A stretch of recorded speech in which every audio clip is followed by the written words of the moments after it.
Imaginez un jour, vous recevez un coup dans les couilles. Vous avez failli vous évanouir. Vous auriez presque vomi. Imaginez si vous en aviez parlé à la police et qu'elle vous avait demandé ce que vous portiez avant qu'elle vous donne un coup dans les couilles. Imaginez si votre père vous avait expliqué que les filles voulaient juste taper les garçons dans les couilles et qu'en tant que garçon, vous deviez faire attention. Et imaginez que les femmes, même les femmes plus âgées, beaucoup plus âgées, vous suivaient dans la rue en matant vos couilles. Et qu'elles vous disaient t'as un joli petit paquet là, dis donc.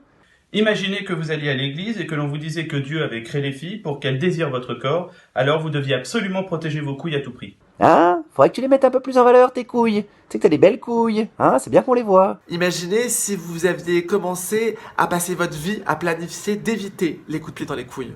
Imaginez que la plupart de vos amis vous racontent que à chaque fois qu'ils sortent dans la rue, quelqu'un vient les taper dans les couilles. C'est drôle, non? Non?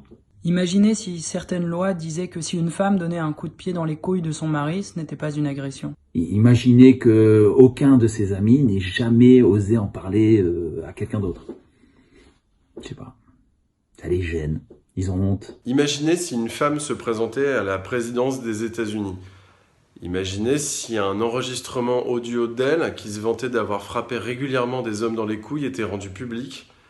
Imaginez si elle n'avait perdu aucun soutien pour ça. Imaginez si vous aviez trouvé une petite amie et que vous vous aimiez. Un soir, vous rigoliez et elle vous avait donné un énorme coup de pied dans les couilles. Et une foule de souvenirs vous avait envahi. Imaginez si vous aviez entendu parler d'hommes avec des testicules éclatés qui devaient payer pour leurs propres rapports médico-légaux. Imaginez si elle avait agi comme si vous vouliez vous faire frapper dans les couilles et qu'elle s'était moquée de vous parce que vous étiez trop émotif.